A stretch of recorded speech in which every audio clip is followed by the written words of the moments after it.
Hey, what's going on, everybody? Steve here, Raiken Profit, RaikenProfit.com, coming back to you with another live show. Today, we are joined with my good friend, Caleb Roth.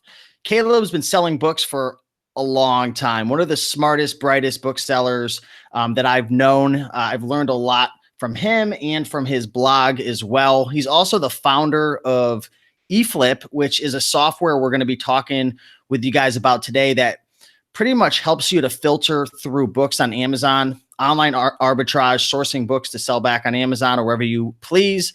Also, the founder of the scanning app, which you probably already use. I see people out in the thrift stores using it all the time, which is Scout IQ. Links to all of the resources and what we're going to be talking about today are going to be in the description. But Caleb, really glad to have you here. How you been, man? Congratulations on, the new baby. Yeah, thanks for having me. And I see you're wearing a short sleeve, so it must be a little bit warmer on the East Coast yet. Huh? Yeah, I don't know. It's starting to get a little chilly over here, though. Like we're definitely transitioning over. I'm over here in Connecticut. You're from Denver, right? We're in Denver, and we had snow a couple days this week already, and it's not sticking yet, but it went from 70 degrees a week and a half ago to 30 degrees pretty much overnight. So hopefully we have a couple weeks of good stuff left. But yep, come on out if you like cold. Awesome. So today we're going to be talking about how to crush textbook season, the upcoming textbook season in January. So, there's a couple times during the year when there's a really high velocity of sales coming through in the book category. And January to February is one of those times. Also August, September time as well. And then there's one like mid-year as well around June, right? Yeah, early May typically.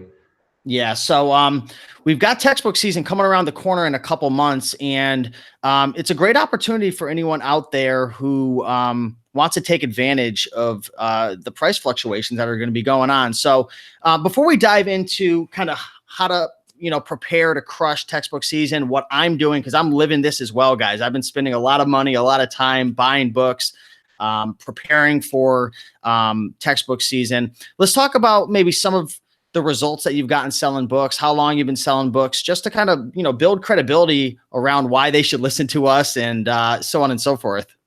Sure. I've been selling books off and on since high school, which for me was back in 2005, 2006. Amazon was not really the main game, although it was out there. eBay was kind of where it was at back then, back when you were doing HTML into the descriptions because you didn't have any of these pre-built listers.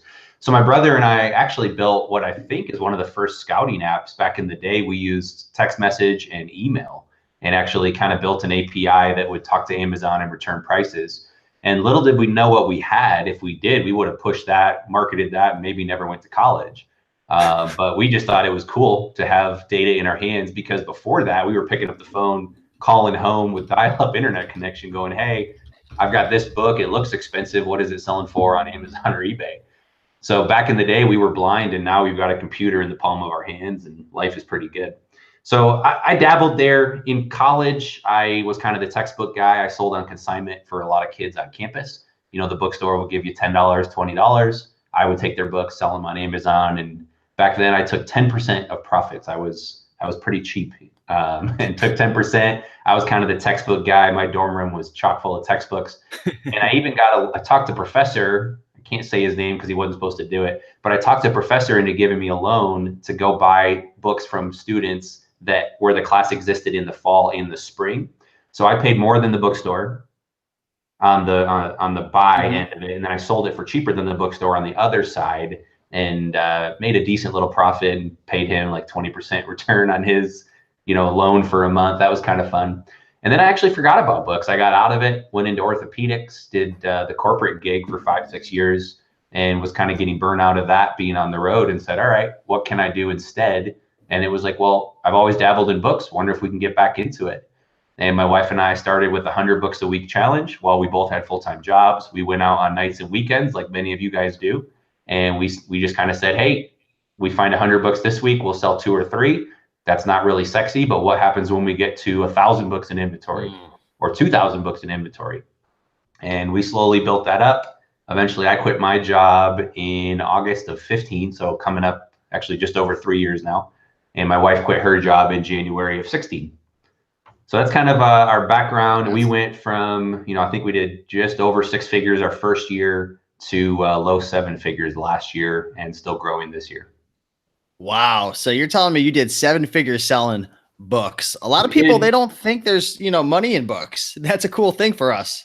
There's money in books. Books are really easy to do as a side hustle. It's really easy to go out and find a thrift store or a library sale. It's a little harder to build systems and actually build a business that you can generate significant revenue from. But it's definitely possible, and there's a lot of people doing it. And today, specifically, we're going to be talking about a scalable business model where you can really, build that revenue up during these next couple of months. So I'm excited about that. Let's talk about textbook season, which is coming up. So again, guys, he did 6 figures first year. Last year did a little over 7 figures selling books. So he knows what he's doing. What's the deal with, textbook season coming around the corner for the people who don't know? Well, let me actually show you a graph. It's a lot easier. Generally, textbook season is in the fall and the spring as students go back to school, right? And can you see the screen there? Yep, I see it. Let me lock it onto you. There we go. So a good way to, if you ever have questions, hey, when is this, when is that? You could ask people, or you could just use Google Trends. So trends.google.com. And it's actually really interesting. You can look at states where stuff pops up. You can check out relevant trends over time, hours, years, etc. But I just type textbooks in, and you can kind of see a seasonal chart. The way trends work is at 0 to 100, and 100 is the most popular time that search term was used on Google.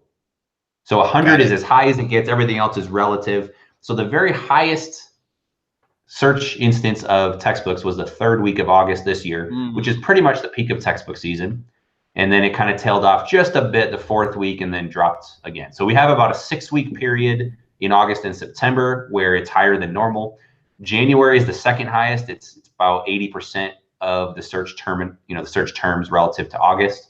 And the January season is roughly 4 weeks. It's basically all of January. And then, like you mentioned, Steve, there's a little bit of a bump in May, usually about 2-3 weeks in May. And there's typically a little bump in December as students do winter term or bookstores are stocking back up for textbooks. So it's kind of fun. You can actually play with different books, like buy textbooks and see how that changes over time, or sell textbooks. And again, you can see that the fall is a little stronger than it is in January. Awesome. Awesome. And for anybody who sells on Amazon, when you get a huge rush of customers coming in for a particular item, what typically happens, Caleb, when you have a lot of people looking to buy a single thing, whether that's toys in Q4 or books during textbook season? Well, it's economics 101. It's price goes up. As demand goes up, price goes up. Exactly. So one thing we're going to be talking about today is we're going to be sharing how you can start to source a whole bunch of books. And this is going to sound like kind of too good to be true, but there's obviously pros and cons to it. And we're going to talk about that. But we're going to teach you how you can literally source books that you can make money from on Amazon without leaving your home, which is, it like sounds too good to be true, but you can actually do it. Now, you're not going to be paying thrift store prices for the most part, right? But it's a pretty scalable thing. And I've been stocking up over the last week, Caleb. I wish I had my spreadsheet pulled up, but I was just looking at it yesterday. I've spent a little over $2,200 in the last week, and I've purchased a little over 90 something books. So I'm paying somewhere around like $27 to $30 a book. And I'm using a software that's called eFlip, which you know a little something about because you're the founder of it. So I'm using your software to essentially, and we're going to show you guys how to do it. You filter out listings on Amazon. So what I'm doing is I'm buying books from merchant sellers that are based on my data that I'm using different data points from Keepa charts and whatnot to buy undervalued books that I see that are spiking up in price. They may or may not already be profitable now. Some of them aren't profitable. Some are already profitable. But I'm essentially buying undervalued merchant seller books on Amazon to sell on FBA during that spike. So your software allows you to do that. You want to touch a little bit on that before we kind of jump into it? Yeah, so there's really 2 ways to make money with eFlip. One is exactly what you mentioned. We're taking advantage of the seasonality of books. And I love textbooks because we get 2 really strong buyback periods. Again, like we showed on that chart, we get like 4 weeks in January, about 6 weeks in August, September, and sometimes 2 weeks in May. And a lot of textbooks, and we'll show you the Keepa charts, they do sell year round, but you're pretty much going to get the really high demand when it happens twice a year. So most sellers right now, we just hit Q4, we're in early October. Most Amazon sellers, like retail arbitrage guys and gals, get super excited because Q4 is coming, and that's when they're going to do maybe half their sales in a period of 6 weeks or 8 weeks. Textbook season, we're spoiled because we get it twice a year. So we get a 6-week period in the fall and a 4-week period in January versus everybody else that's living for one big major rush. So that's the first way to make money. And back before tools like eFlip existed, there were kind of urban legends, but they actually happened. There's some guys that would go in and literally get storage units and buy merchant fulfilled books in the off season, load up the storage units, and then send them in come textbook season, and literally just play the seasonality game. Buy low in the off season, sell high during the season. And it was really interesting to see some of those stories come out. And so that's what we're doing, but we don't have to pay for warehouse space. We get to tap into what Amazon is doing and use the Fulfillment by Amazon program. So that's one way. The second way that we're essentially making money is we're profiting off the market differential between merchant fulfilled prices and prime prices. And some stats came out. There was actually an article kind of saying, hey, we maybe need to like start tempering Amazon because Amazon's getting too big. They're getting too big for the country. There's potentially anti-competitive type things going on. And at some point, maybe the Department of Justice will step in. We'll see. I'm not claiming that's going to happen, so don't go short sell Amazon or anything. But this article gave a couple quotes. They said that 64% of households in 2017 had a Prime account. 64% of households in the United States. To put that in perspective, 30% of households in the US own a gun. 55% of households actually voted. So more people have Prime than voted. 55% of households made more than 50 grand. So we're talking about, more people have Prime than any of these things. And the average Prime customer spends $193 a month, or a little over $2,300 a year. Wow. So Prime customers love Prime. When we're selling Prime, when we're using the FBA program or Fulfilled by Amazon, we're offering merchandise to those buyers. And that's another way that we profit. Hey, I don't know, have you run into this yet, Steve, where you're looking at books and you find items that don't have any Prime offers? Yeah, every now and then. A lot of the books, since I've been kind of going after books that have a higher e-score, a lot of them I've found have Prime offers. Yep. If you start going off the beaten path a little bit, so find books where an e-score is maybe 10 to 15 to 30, kind of on the lower ends. You play that for textbook season? You'll go that low with the e-scores? Well, so I'm buying books one of two ways. One, I'm buying books that I can, there's several strategies. One, I'm looking for books that are cheap in the off season and likely to go up in season. So that's one category. Another category is books, like I just mentioned, that have a big price differential between merchant fulfilled and Prime. I'm trying to play that game. A third strategy is similar to that, but I'm finding books that don't have any Prime offers, and essentially I get to set the price within reason. You're not going to list a $10 merchant fulfilled book for $200 and expect someone to buy it. Right. Maybe 1 out of 50 customers would do that because they just love Prime, or it's not their money, or they accidentally clicked the buy box. But that's not a realistic strategy. But you could certainly price that at $30 or $40, maybe $50, depending on the e-score.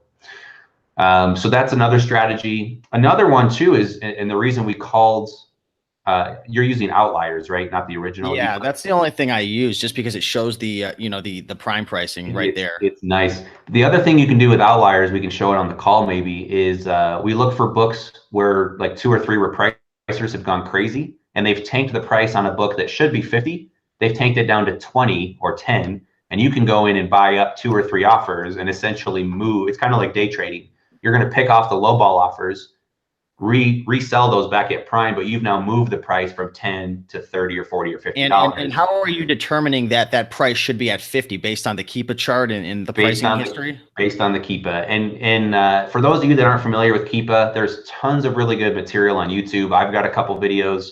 Maybe, Steve, we can do an in-depth Keepa tutorial at some point. But if you don't understand how to read the Keepa charts, you're not going to do as well with these strategies. And I was saying before the show even started, and I'm a transparent guy. I'll just tell you guys right now. I told Caleb, I don't know how many thousands of dollars I and my mother, because we've been working together for a while, lost selling books because we didn't understand how to read Keepa charts all over these years. The way that we price books is completely different now that we understand it.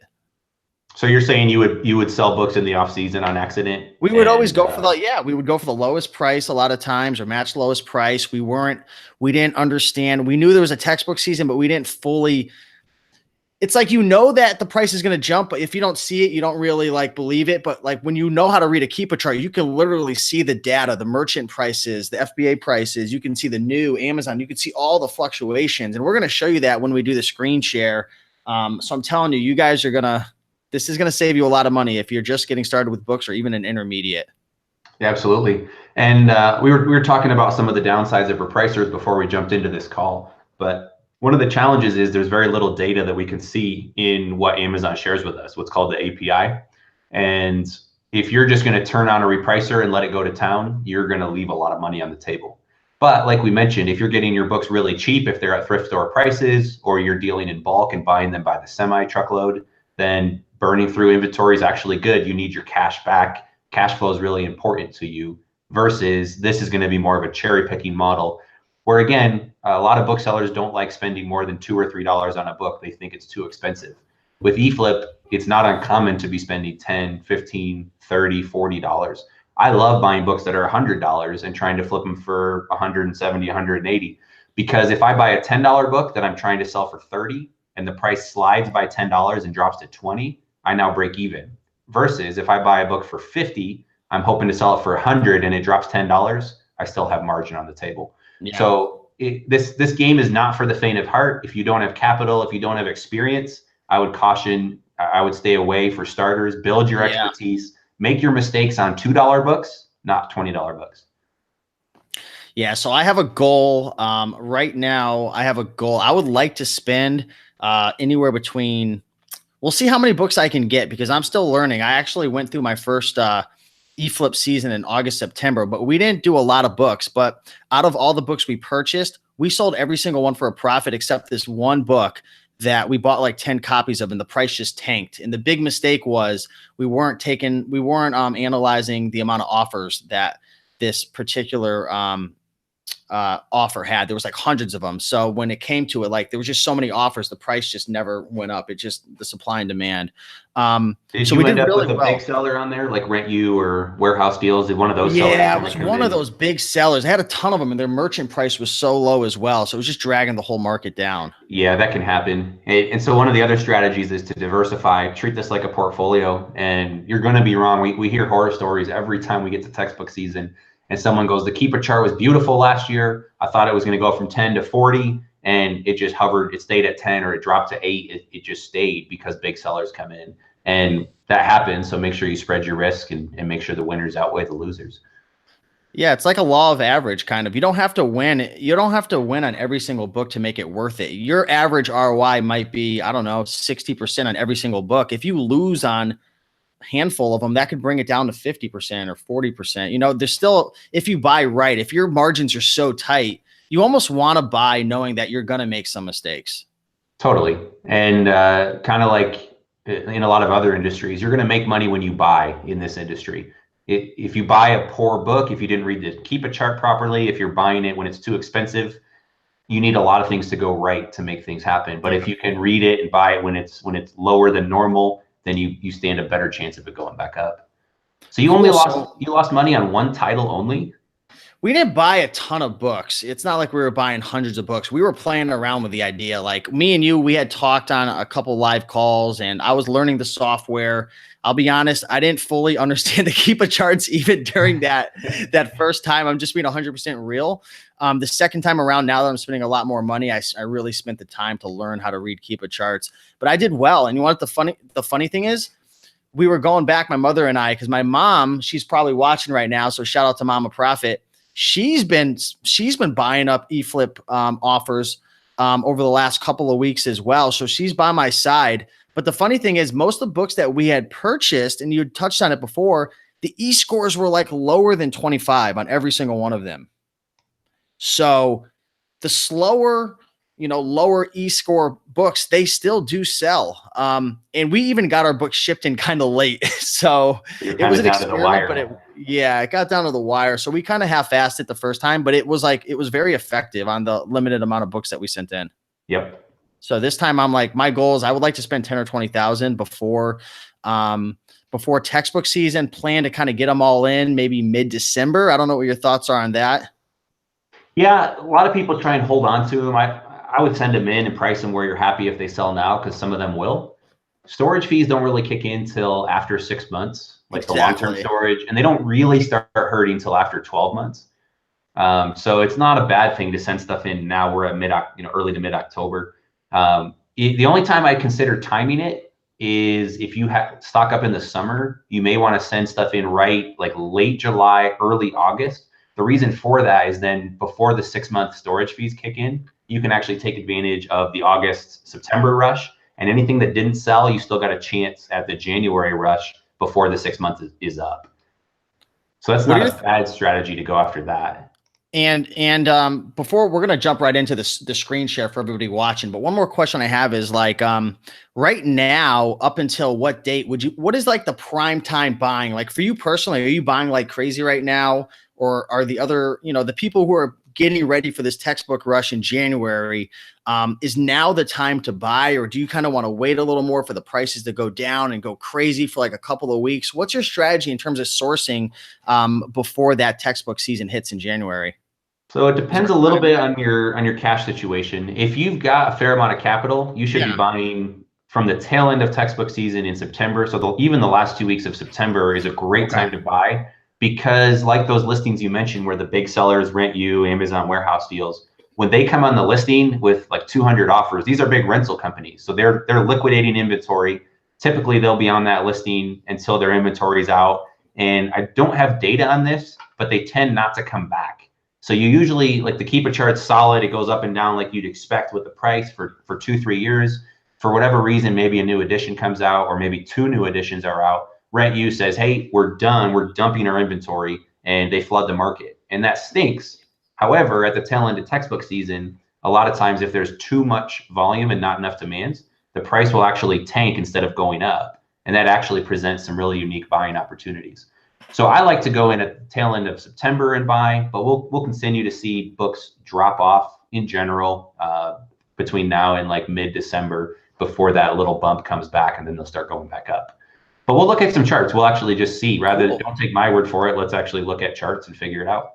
So I'm going to let you get set up on your end for the screen share. If you want to get your page all set up, maybe sign into eFlip, Outliers, and I'm going to shout a couple people out, and I'll be back with you in one moment. I want to shout everybody out because we got a lot of people watching. We got 103 people watching on a Friday afternoon, which is a lot of people. So I want to thank everybody for taking the time to hang out with us. I can promise you guys, you are going to learn a ton, not only because Caleb is, a great guy and super knowledgeable, but I'm going through the same journey with you guys. So like I said to him, I'm going to be pounding him with questions that I've gone through all the videos. I've watched all the videos, and I still have a lot of questions I need answered for my journey. So you guys are going to get the gold nuggets during the show. We got Brian Fisher. What's up? Good to see you. Rocky Brook in the house. Said he went thrifting today, found some Christmas mugs. Congrats. We've got, I think it was Brian. He was saying big shout out to Scout IQ. He loves it. So we got some Scout IQ fans in the house. Vernita, what's going on? Sam D. Armando, Tammy. Hello, everybody. Good to see you, Jack.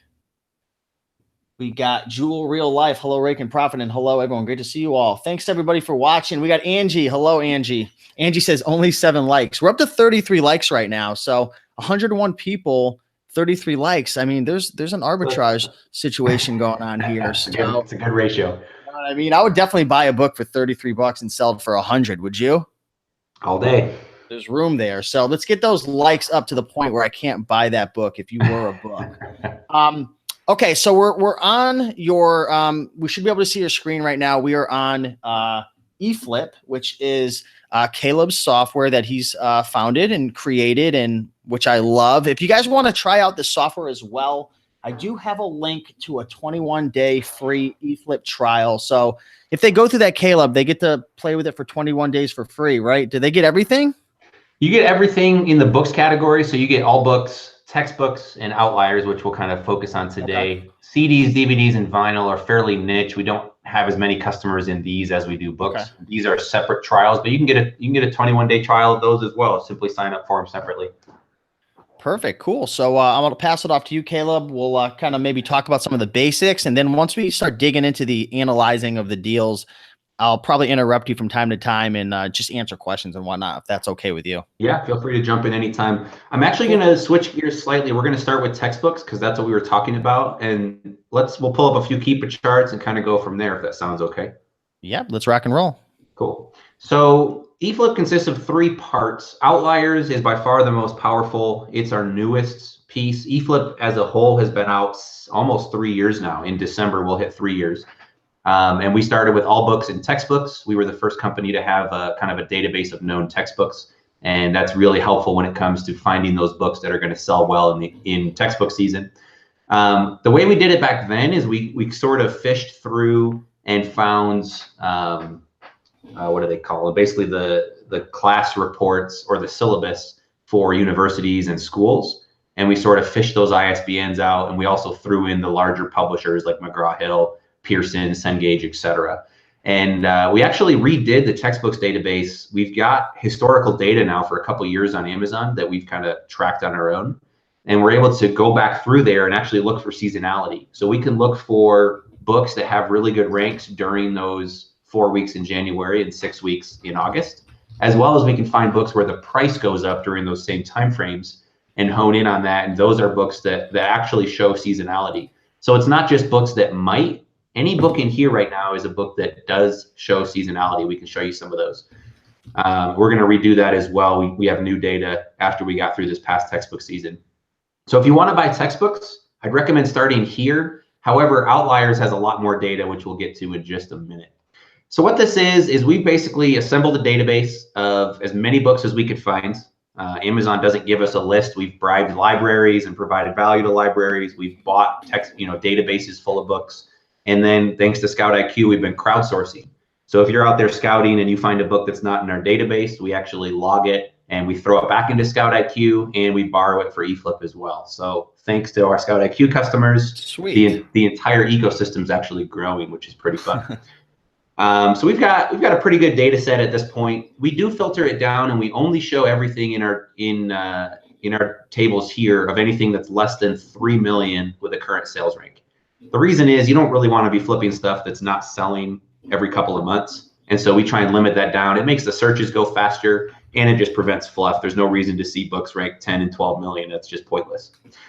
So what we do is we've got books on Amazon. You can see it's just kind of organized like a table. We've got the ISBN, we've got the title. You can see the publisher. We've got some research tools. If you like Camel, you can do that. You can find a Keepa link. Or if you want to try and find the book on other marketplaces, you can do that with AdAll or Bookfinder.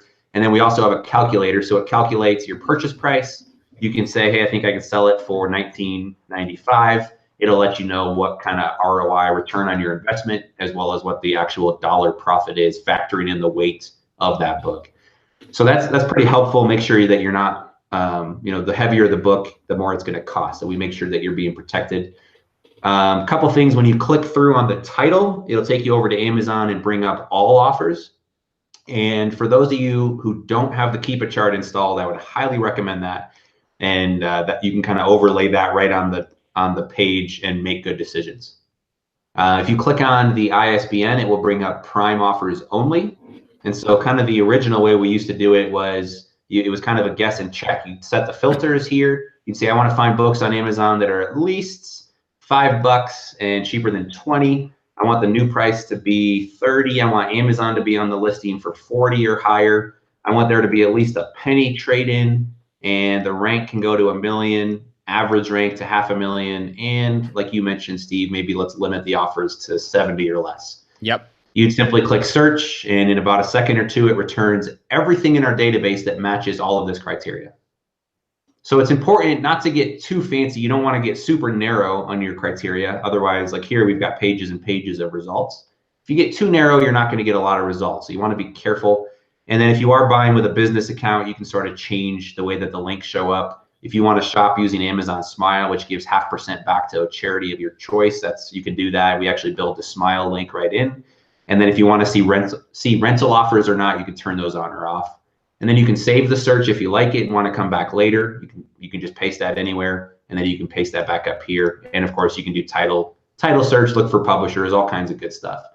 Oh, I didn't know that was there. That's good to know, because we've been trying to look up books specifically, and I'm like, oh, there's no functionality for that. Yeah, so this is why we kept the old interface. So all books and textbooks was original. We thought about trashing all books because Outliers is much more powerful. But Outliers has, like, we track 15 to 20 offers for each book rather than just 3, rather than use new Amazon. And so this database is really quick. I can change the parameters, hit search, and in about 2 seconds we get data back.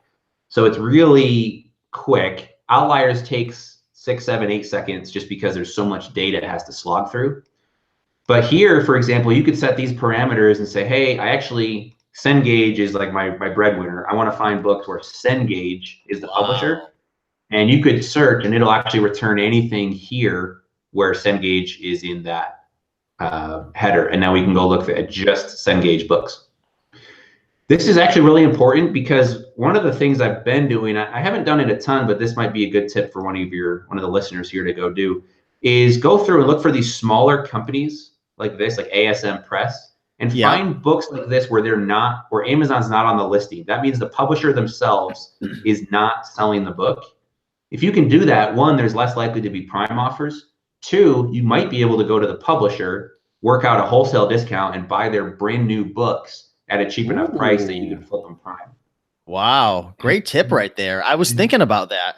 So one way to do that, let's actually go down that rabbit trail real quick. If we drag the Amazon sliders down to 0, both of them, this is going to find books theoretically where Amazon is not on the listing. Okay. So when this comes back, it's going to show no offer. Now, this doesn't always mean that Amazon's not on the listing, because sometimes they'll tell us they're not on it when really they are. So this is Warehouse Deals. This is not Amazon. Let's look at the Keepa. So it looks like they're on the listing. Let's see if they actually are.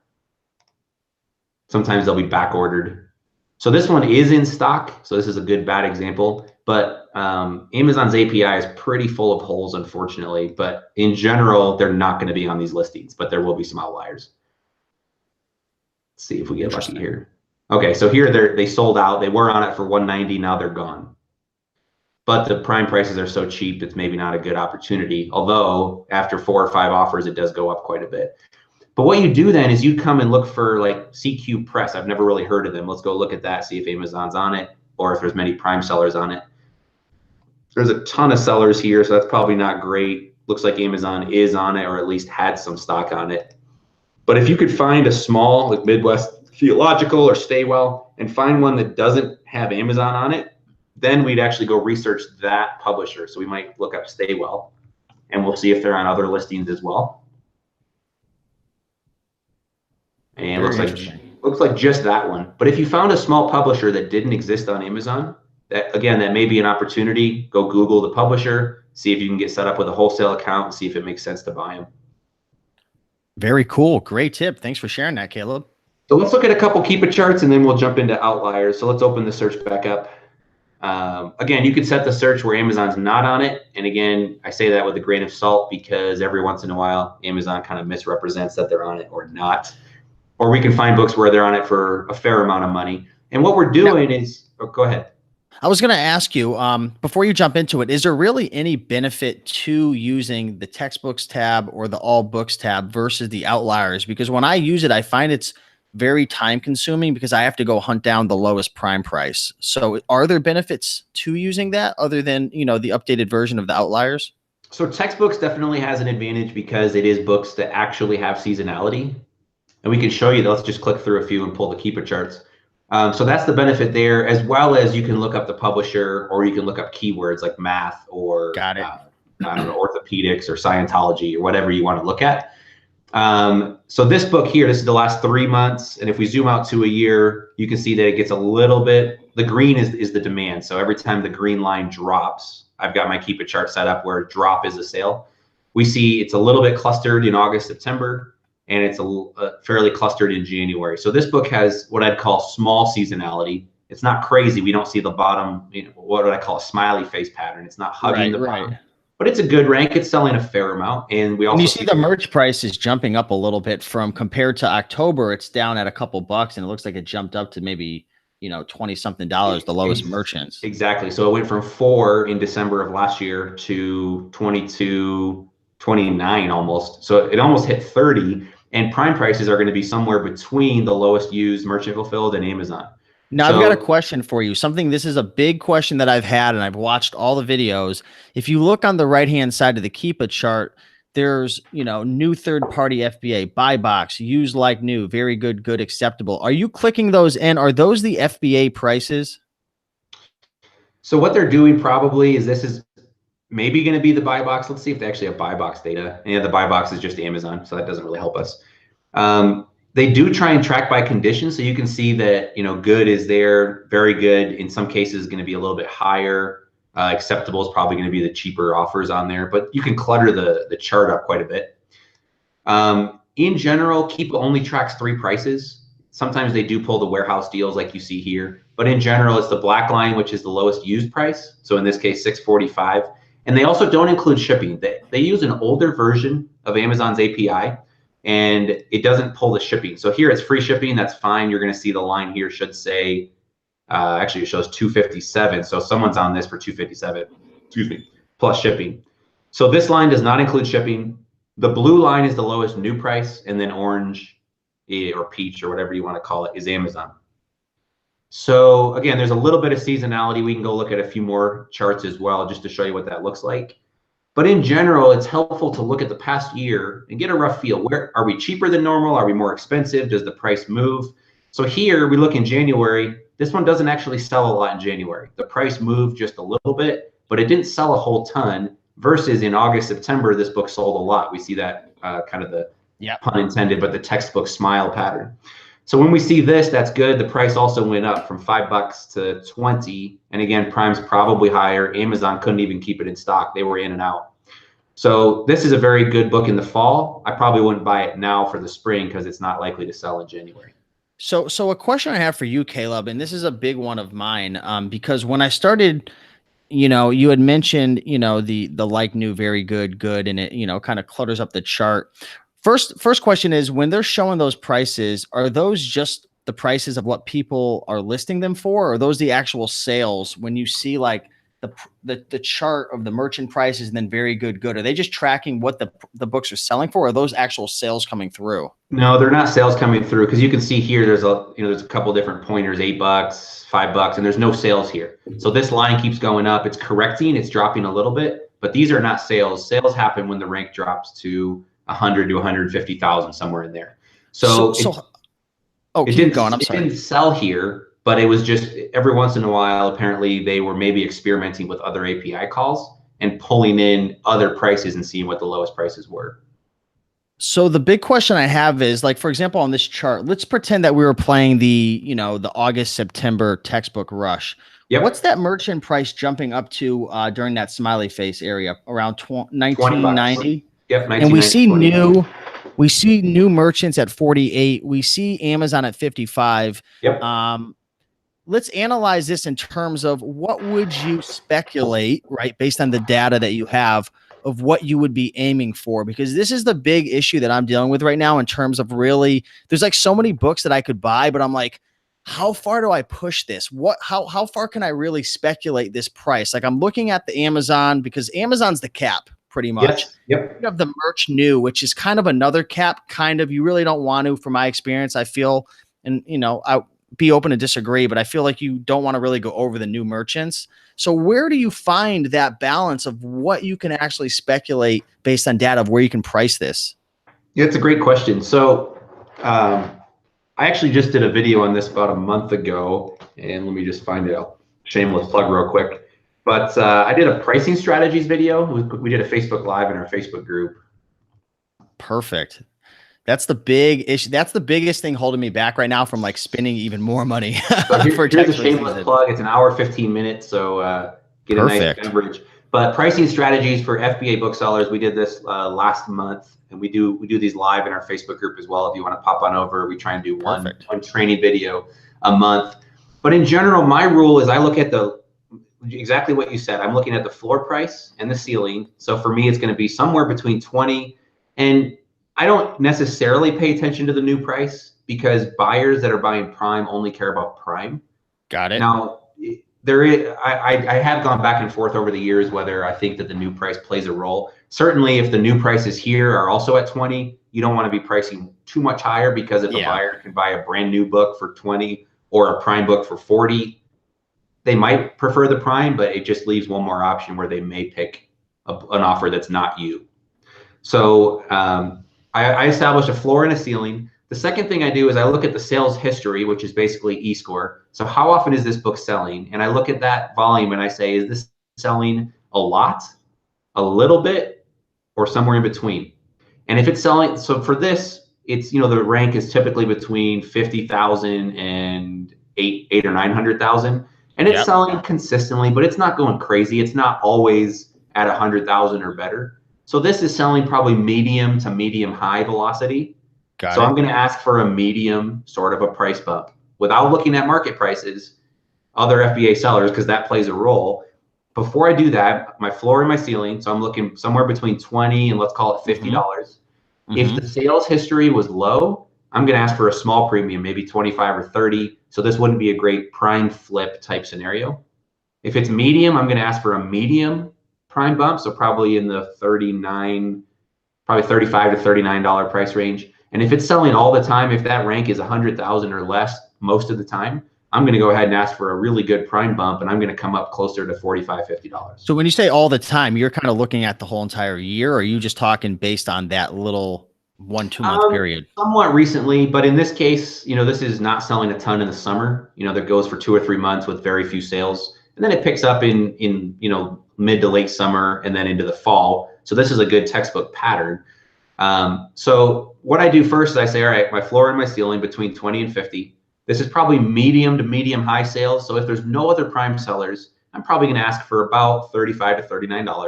And that's just a feel. There's no exact science to that. I'm just pricing somewhere in between. And then I'm going to go look at prime offers and say, all right, I want to price at 35 to 39. Is that realistic?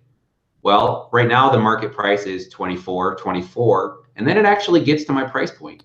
That's actually an interesting little listing right there. That looks like not a bad deal. So this was decent. You can pick it up for, again, $6 out the door. And if you guys are watching live, you can come in and pick up some of these cheap offers, $7.50 out the door from, good condition from thrift books.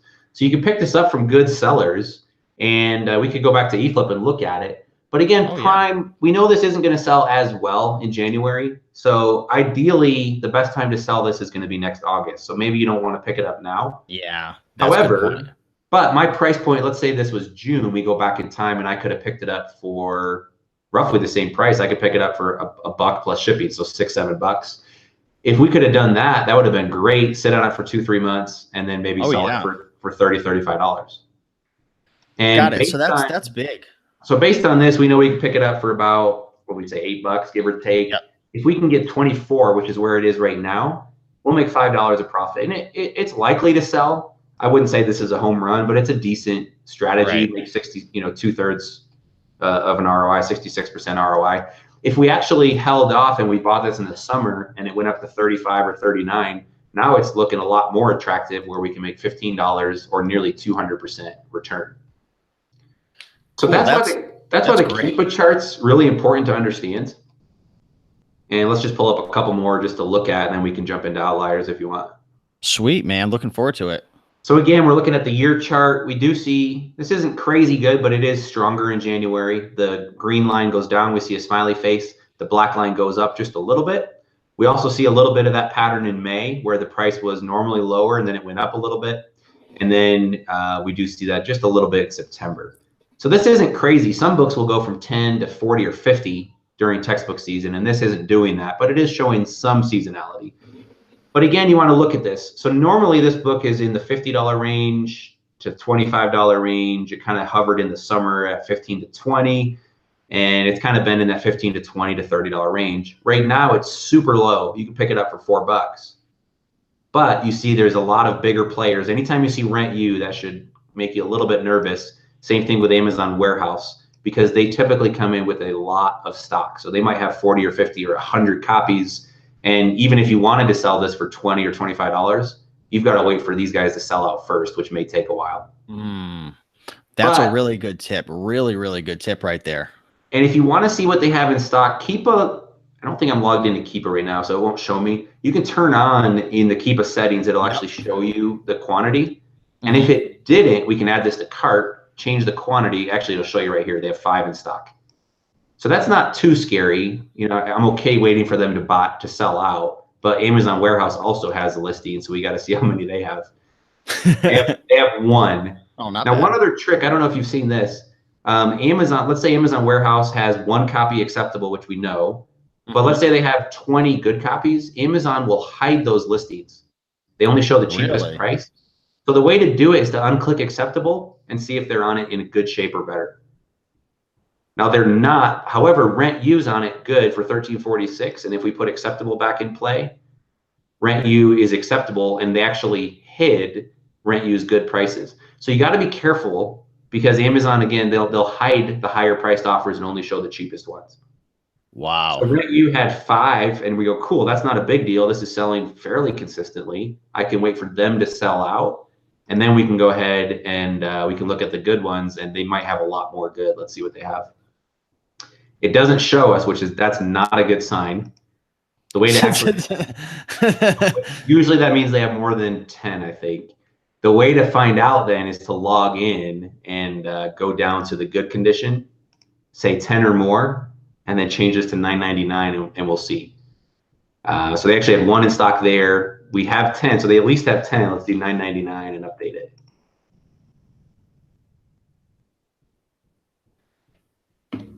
And 85.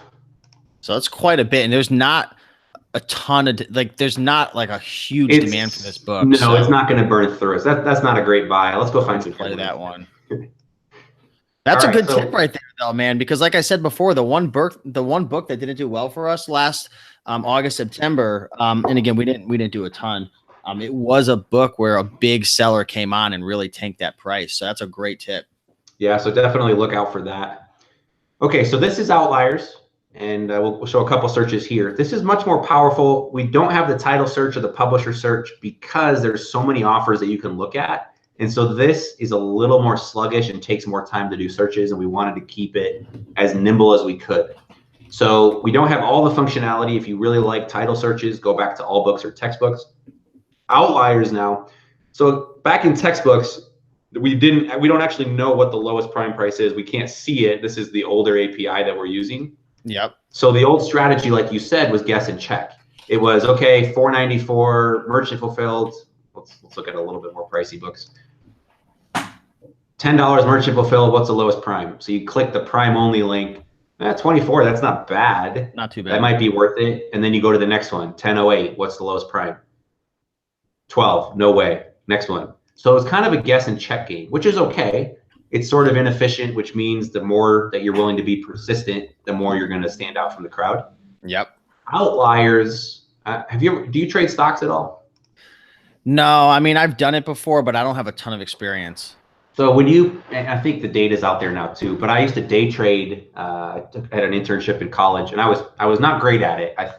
There's guys out there that are amazing day traders, and I was the little guy getting steamrolled a lot. But what they do in stock trading is they call it level 2 data. So normally if you log into like Ameritrade or Scott Trade or something, you'll see what's called the bid and the ask price. You'll see the lowest prices, but that's it. It's very shallow. When you start getting more advanced software, and again, I think it's available to most people now, it's called level 2. So you can see, hey, someone's willing to sell this share. They're willing to sell 10 shares at $100. Someone else is willing to sell 5,000 shares at $100.01. And so you can kind of get a feel for the market dynamics. Got it. That's what we have here. We have level 2 data. So again, people will go, well, why don't you just have a filter to show the prime price? Well, we do now. So down here, you can look at these are, again, in the API, we can see the lowest 15 prices. So you can look at and if you're familiar with Scout IQ, this is the exact same data we use in your scouting tool. So we bring in the lowest used price, the second lowest, the third lowest, fourth lowest, fifth, 10th, and 15th, if they're there. Then we bring in the lowest prime, second lowest prime, third, fourth, fifth. So you can set these filters to say, hey, I want to find books where the lowest price is under $15 merchant fulfilled, or the lowest used price.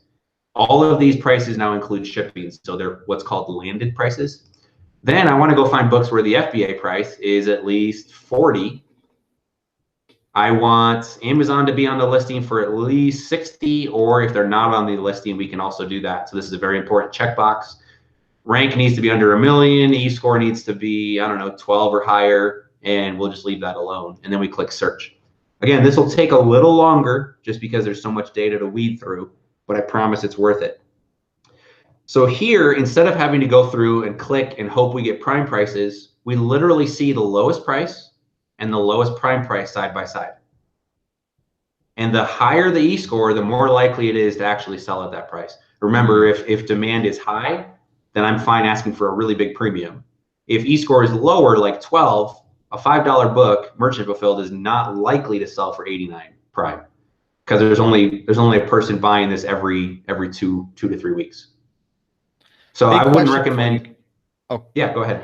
Big question for you. Let me cut you off for 1 second. When you're sourcing textbooks right now, do you find strategy 1 or 2 better? Do you prefer to search for books that are profitable now? What I mean by that is doing like the 3X rule, sourcing up to 15 merchants and going 45 plus, you know what I mean? Or do you prefer to find books that aren't profitable now, knowing that most people probably aren't doing that and you're playing the charts? I'm doing both. If I had my druthers, is that a Midwest term? If I had my druthers, I would find books that look good now, as well as have some seasonality. So I have a chance of being right now and maybe selling it, October, November, before textbook season rolls around. Worst case, if the price drops a little bit, if I was wrong, but I actually have a decent chance of the seasonality, kind of that rising tide lifting all ships. I've got a chance of that coming back. So for the people who are in my shoes, maybe already have a little bit of experience, or people who are experienced booksellers looking to get in, would you recommend them setting up their filters to be profitable now? You would say it's a better. I would try and use Outliers and find stuff that's profitable now. There's no guarantee. Again, just because you can read a keep a chart, what happened in the past is not guaranteed to happen in the future. It's likely. History does repeat itself. Past performance is the greatest indicator of future performance. It's one of the big things I learned from business school. But essentially, it's, there's no guarantee. An edition might change and that book is no longer popular. It won't die overnight, but it will get less popular, or a big seller comes on and tanks the listing. But let's go and look at some of these. I want to point out a few things. One, just because the price shows up here, we refresh the data 4 times a day right now, and we're going through everything in our database at least 1 time a day. So there's always new data that's kind of coming in. I think you said your mom is sourcing really early in the morning and finding really good stuff. Yeah, there's 2 reasons for that. Yeah, she wanted to know, ask Caleb. She goes, Steven, ask Caleb, when's the best time to source? Because in the morning, I'm always finding more. And I said, I'll ask him. So we're refreshing data around the clock on the back end, but because the database is so large, we kind of consolidate everything 4 times a day and push that back out to eFlip. So roughly a quarter of the data is being refreshed every 6 hours, give or take. And one of the times that it refreshes is 4 a.m. Eastern. So if she's in, actually it's about 5 a.m. because it takes about an hour to run the script. So about 5 a.m. Eastern is when new data gets pumped in. Ooh. Also, if you're at 5 a.m. Eastern, there's probably fewer people awake because it's 2 a.m. on the West Coast. 5 a.m. club. So if you're one of those that likes to wake up early, my business partner here, Matthew, wakes up at about 3:30 Mountain Time, so that's about 5:30 Eastern. So if he wanted to jump in, he could have kind of first dibs as well. But because of that, these prices may change. So this price right now says 1037. Let's see if that's still there. If this is a really good book, someone might come in and buy it. This is actually making me look good because 638 plus 399 is 1037. So we're spot on.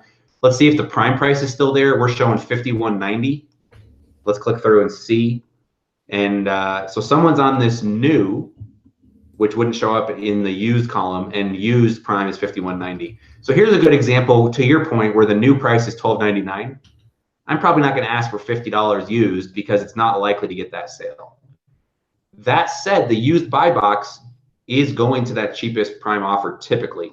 Although here Amazon is they're hiding it again because they don't like that price or they don't like that seller. But if you can win the buy box, that's super important. So that's what you're looking at. And again, you can easily find books that you can buy for 14 and sell for. Again, the rule is typically you want to triple. So if you're spending 15, you want to list for 45, and that will typically give you a return of 100%. Now, I don't know if you do this. I love looking at expensive books. So I'll go for like 35 to 50. That's what I've been finding most of my books. I've been setting my filter. One of my favorite filters is 30 to 40 and then setting it, the lowest price around like 70 or 80, because again, I am willing to take a little bit more of a risk and play the charts. But yeah, that's a good one. 30 to 90 is a nice, 30 to 40, the FBA price maybe 70, and then Amazon maybe 100 or not on it. Yeah. We could do that. One thing I do want to point out, we talked about this a little bit. I don't want to dive deep into the API, but roughly 2/3 of the time, so 65% of all of the books in our database that were ranked under 1 million last month, 2/3, so 65% had 0 prime offers in the API. So the FBA 1 slot that we're looking at, we're seeing numbers right now, which is awesome. Here's books you can buy for 38. The cheapest prime right now is 82. Amazon's on it for 104. The buy boxes are all pretty high. That's really good. This is probably a good flip. Assuming this is a decent offer. Again, there's a lot of people will list. Acceptable. It could be acceptable, excessively worn, much highlighting. I'd probably buy that one still. It's still from a big seller. Heavily used, working, coffee stain, I'm staying away from that. Water damage, I'm staying away from that. It's a nice chart. It's a great chart. So this is that really good smile pattern. Oh, it's smiling at you, Caleb. It's smiling. The rank is awesome, not only in January, also in May, and also excessively in August, September. Now, what's interesting is the price didn't really go up in August, September. It went up a little bit. It went up quite a bit. It actually got higher than Amazon's price because they sold out. It went really high in January, and it went up a little bit in May. So this book is great in the spring. It's a nice book. Again, the merchant fulfilled prices are going up nearly to 100. So if you can buy this for 30 and flip it for 100, that's great. Now, one of the challenges here is, again, you might not want to buy this offer because you don't want to buy something that's acceptable. That's fine. Do you ever use the Keepa? Do you kind of set traps with Keepa? Tracking? Yeah. So track a product. I actually, I've only got about 3 or 4. I was actually going to ask you about that because I talked to a guy who's killing it with, he's got like hundreds of things tracked, and he's buying them because I don't know if Keepa updates more than eFlip or what. We don't have to get into that, but he's buying a ton off of Keepa tracking, and I just bought my first purchase off of a Keepa track as well. So Keepa's great. Well, if we're playing the same game as everybody else, if we're buying books right now at the market price of roughly $40 to $45 and trying to sell it for 100, that's cool. There's probably some profit there. Again, if we bought, let's call it 45 and say we get 99, 70% profit. Let's say we can't quite get 99. Wait, maybe we get 79. It's still 33% profit and a $15 bill for 1 click and prepping a book. That's not bad. But if we can get this book, let's say under 30, where it's not even available, that's huge. And so one way to do that, and maybe we could find one real quick. There's a lot of sellers that'll list books. Sometimes they'll list like a PDF version. So here's good. That's an okay book to buy. Let's see if we can find a silly outlier. I used to get mad at this. Someone will list a PDF, and I'm like, well, you're dragging the market price down. Now I get really excited because that means I can go in and set a trap. So what the trap looks like is you say, hey, well, someone's really official. Bookseller, IOBA. I think that's some sort of certification for bookselling. But you could set a trap and say, hey, maybe I don't like this book for some reason. If the book drops a penny, so if someone else comes in and undercuts them by a penny, let me know. And then you start tracking. And then you just sit there and eat popcorn and wait for your email to blow up. Dude, Keepa set it up so now I got notified via Facebook Messenger. They literally sent me, they have a Facebook Messenger bot, and it emails you through the Facebook Messenger bot, and you click, you say something like show, and then it shows you the ISBN. You could go directly to it and buy it. I was like, wow. So I bought my first book. I was like, that's so cool. Yeah, it's pretty sweet. They'll do it on Twitter too, but I wouldn't do that because then someone else can, I think they do a public Twitter post, which means they could just spy on your listings. Yeah, I saw a video about that. So one thing I really want to emphasize, like certainly there's several pages of results here, and you could buy 10, 15, 20 books just with this one search alone and then change it and tweak it around a little bit. Again, like I mentioned, a lot of times this FBA column is blank. That doesn't mean there's no prime sellers. It just means they're not in the API. And the way to do that again is drag both sliders down to 0.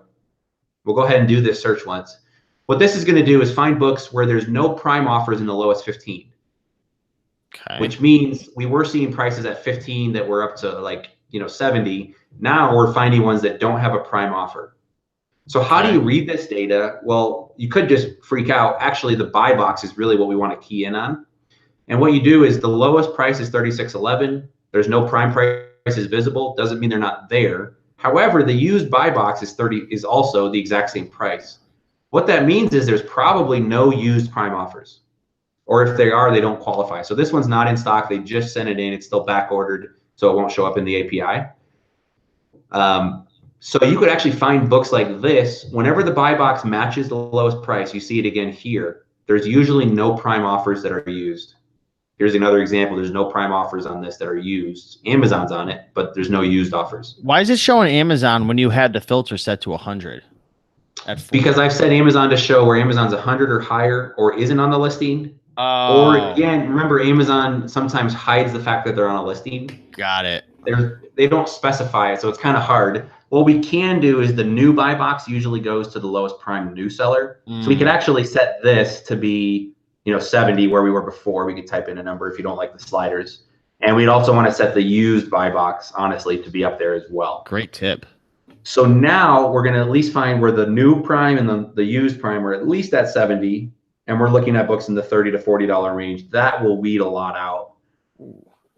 And wait for our servers to kick it back. There it is. Okay. So now we've got a book, Art of Public Speaking, 31 bucks. The lowest prime is 71. The lowest new prime is 78. Amazon's on it for 116. Look at that e-score, 186. It's technically off the charts because we were supposed to go up to 180. So that's as good as it gets. What's going on with that book? I want to look at that. Let's go look at it. So Art of Public Speaking. Now this is going to be a black and red cover. Yeah. So this is one that's actually commonly restricted for a lot of sellers. So be careful.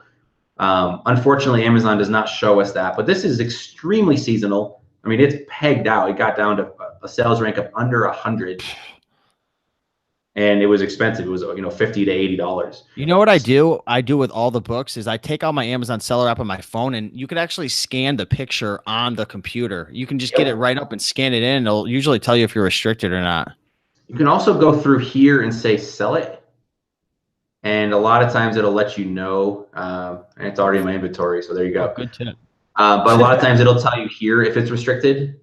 Also, Exceller List, if you use them, it should be installed. Let's go back to the product page. Yeah, I just started using it. I know they have that big button that shows up. They have a big button that'll show up. I think it'll be on this page. I think I have it on this browser. Hang on a second. And this cart thing is throwing me off. Let's get rid of that. Usually it shows up. I don't know why it's there. You can see I bought this in the past, probably to flip back in 2016. I know what you're talking about, though. Yeah. It'll be green or red and say, yeah, you're approved or no, you're not. And so that's pretty helpful as well. Sweet. So that's Outliers in a nutshell. Let me show you. I know we're running short on time. You like to stay to an hour, don't you?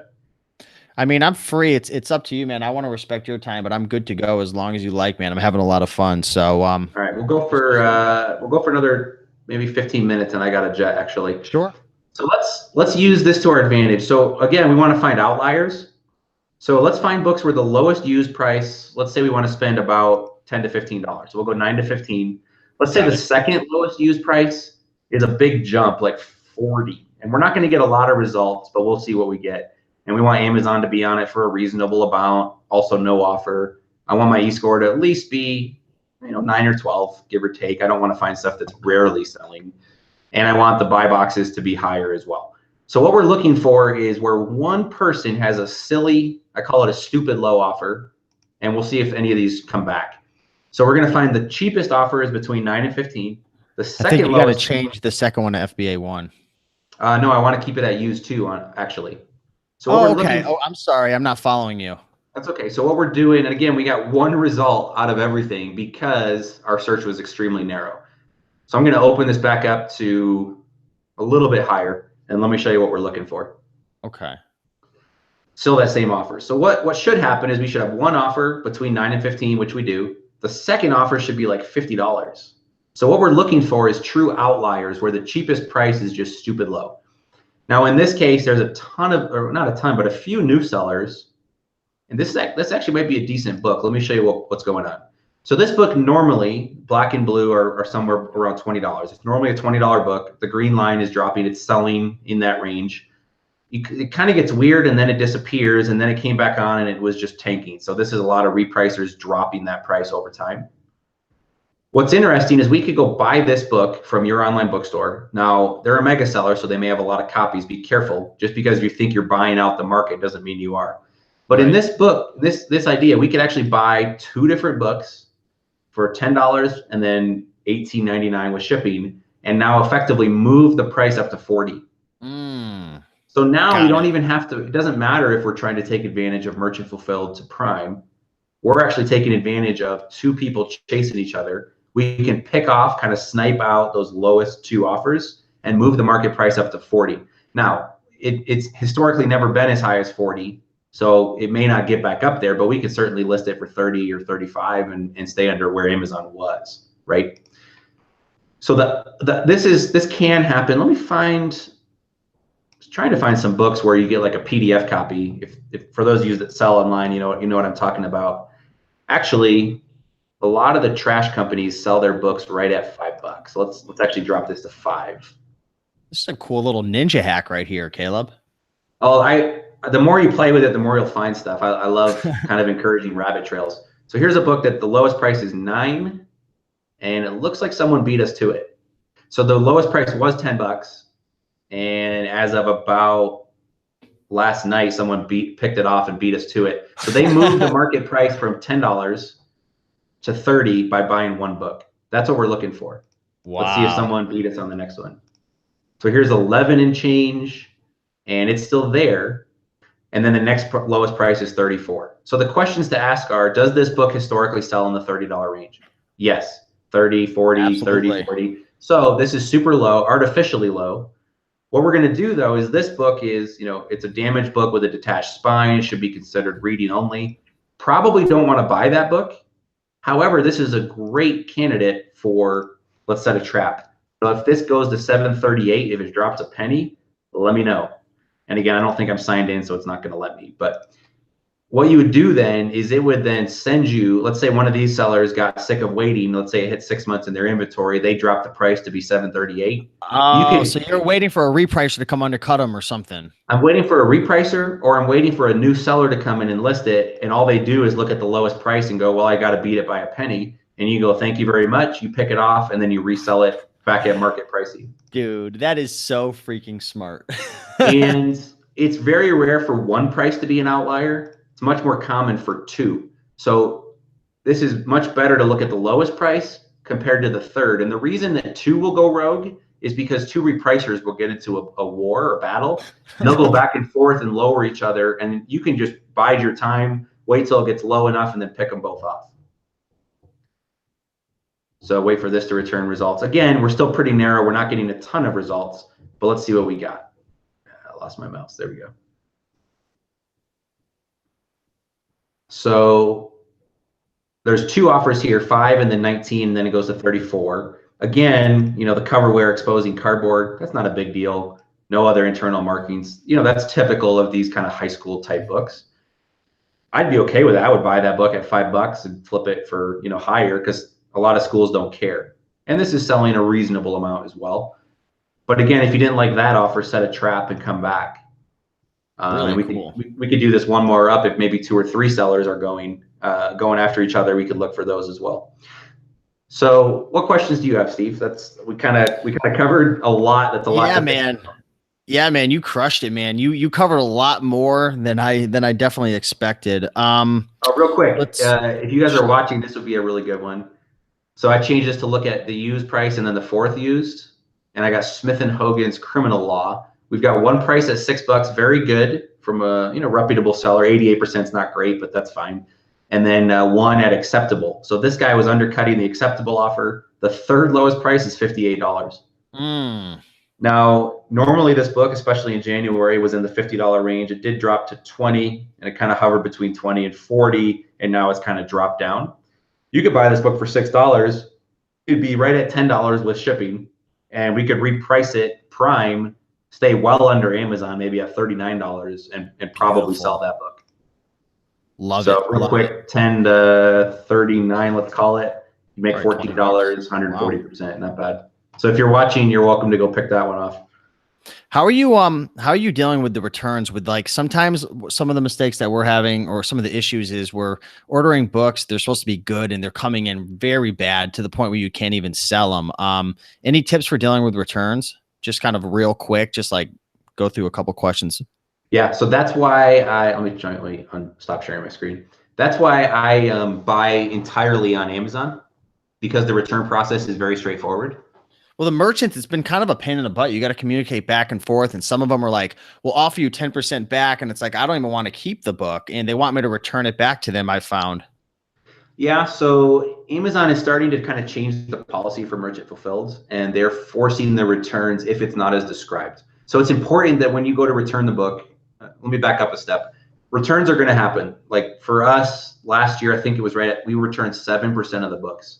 So for every 14 books we purchased, we return 1. Okay. And that's just the way it is. We typically only return if it's like something we wouldn't read, if its pages are falling apart, if it's got significant water damage. If it's just got more markings than maybe we would have called good, I don't worry about it. I just list it, and it's a textbook, it's a widget. I'm not so concerned about condition. If I do have to return it, then you go in. Amazon will always side with you as the seller, as the buyer. As sellers, we get sick of people returning our books, and that's kind of annoying. But as the buyer, Amazon loves you, and so don't take advantage. Like, don't treat people unfairly, but use that to your advantage. So go in and say, hey, it's not as described. Don't go in and file claims. If you do that too much, Amazon could actually kill your account, your buying account. They don't want you taking advantage of it. So go in, email the seller and say, hey, it said good. However, it's water damage. Sometimes I'll send a picture and just say, hey, it's pretty bad. I'd like to return this, or I'll throw it away and you can refund my money. Some of them are super like apologetic and go, I'm sorry, I didn't know that. No problem. Here's your money back. Here's a prepaid label. Amazon's rules, if it's not as described, the seller has to pay for shipping. So you're not on the hook. I'm just dealing with one now where they said, you got to ship it back, or else we're going to hit you with a 15% restocking fee. So I should respond back and say it's not described. Yeah, so if you just say I'm returning it because I changed my mind or a better price is available, then you as the buyer are responsible for return shipping. So make sure, and again, don't lie about it, but if it wasn't as described, if it didn't show up. I told them that, and they still responded back with, you're going to have to ship it back. Here's our address, or a 10%. We can give you a 10% discount and you can just keep it. So now I'm like, well, that's fine. So then you got to push back and say, hey, Amazon's rules, and you can point to the pages too and say Amazon's guidelines say you're responsible because it's not as described. You're responsible for return shipping. Worst case, a lot of them now are set up where it's auto return. So you go in and say not as described. Amazon will actually generate a label, and a lot of times UPS will show up on your front porch and pick it up for you. Yeah, because I know there's a button you can choose where you can do like an auto return. I didn't know if that was filing a claim, or that's okay to go through that way as well. It's okay to go through that way. Claim should be your last resort. So first step is try the automated system. If it gives you a label, great, you're done. And make sure you track it. Make sure the seller refunds it within like 2-3 weeks once they get it. Option 2 is they don't do a prepaid label. So go ahead and email the seller. Be very kind and courteous. Keep in mind that sellers are people too. There's a real person on the other side, and say, hey, this wasn't as described. I'd really like to return it. I'm sorry for the inconvenience. If they don't give you a prepaid label, then say, hey, Amazon requires it. I will pay for shipping, but you need to reimburse me. Make sure you get that in writing. And if they still refuse, then file a claim. And last question is, when you're buying books, especially when you're going for books like that are 20, 30, 40 bucks you're spending on them, what's your average ROI that you're looking for? So I am less focused on ROI than I am profit. I'd rather get, like, for example, people will buy $6 books and they are shooting for 100% ROI. Well, that's $6 profit. 100% ROI is fantastic. But I like to go for more expensive books, 20 or 30. Because you're like, wait, time. You're more concerned with the time. That's what I've got the capital. I don't want to be playing with books that make a $5, $6 profit. Correct. So if you're going for $20 books, even 50% ROI is $10 per click. But keep in mind that a lot of times the price will change. So just because you think you're going to make $10 profit, the price may drop and you might only get 7 or 8, or it might drop even more and you might break even or maybe lose a little money. So you want to target a reasonable ROI or a reasonable profit per click. Some of my batches, I pulled up a couple just because I knew you'd probably ask. For one batch earlier this summer, my average cost was $13.31. My ROI was lower. It was only 50% for that batch. Another batch, my average cost was $10.21. My average ROI was 164%. So for those of you that are used to doing books at thrift stores and paying $1 or $2, and your ROI is typically 400 or 500%, that's not as likely, but certainly the 50 to 150% is kind of what you're looking for. Perfect. Cool, man. Well, you dropped a lot of gold nuggets. I could ask you 20 more questions, but I want to respect your time right now. I appreciate you coming on. For anyone who enjoyed this video, do us a big favor and smash that like button down below. Lets us know we're doing a good job. If you want to check out this software, you can get it for free for 21 days over in my description. There's a link that'll hook you up with a 21-day free trial. Also in the description, you could check out Scout IQ. I know they have a 14-day trial, which is a scanning application if you guys go to thrift stores, garage sales, looking for books. And of course, Caleb's blog, a lot of good information over there at thebookflipper.com. So I appreciate you, Caleb. Any final words of wisdom or anything else you'd like to say before we end the call? No, that's it. Well, I'll say one thing. Again, we mentioned it earlier, but eFlip is not necessarily suited for brand new sellers. So if you're brand new and just learning the ropes, go make your mistakes on dollar books. And certainly I wouldn't advocate taking out credit card debt to do eFlip. There is certainly some risk, just like trading stocks. So make sure it's money you can afford to lose if you're going to play that game. And again, the nice part of eFlip is for those of you that work full-time jobs and it's hard to hit the thrift stores in the evenings because you're tired or they're closed, you can source after the kids go to bed. You can get up like Mama Profits at 5 a.m. and source. And so it does open up a lot of opportunities. We do have a lot of customers outside of the U.S. as well who buy outside the country or buy on cruise ship. We had a guy on a cruise ship that worked. He was a staff member on a cruise ship, and he was buying eFlip books and using a prep company and running a business while he was living the dreams. So it's crazy, man. It's crazy. A lot of people are saying thanks. Monica is saying thanks. Stephen, Caleb, John Hayward, thank you. Eric, Luke, Heather the reseller, Spencer. So a lot of people were enjoying. We had a good turnout. So hopefully you guys found value in this. Go check out Caleb's software. Check out his website. Links in the description. Caleb, thank you so much, man. I know I kept you a little longer, but very grateful for you, man. And go check him out. Definitely a great guy and very knowledgeable. So have a good day, man. Thank you so much and appreciate everyone watching. Yep. Thanks for having me and hope to see you in Vegas in March for the mastermind. Pumped up for it, man. I'll see you then. Yep. Later.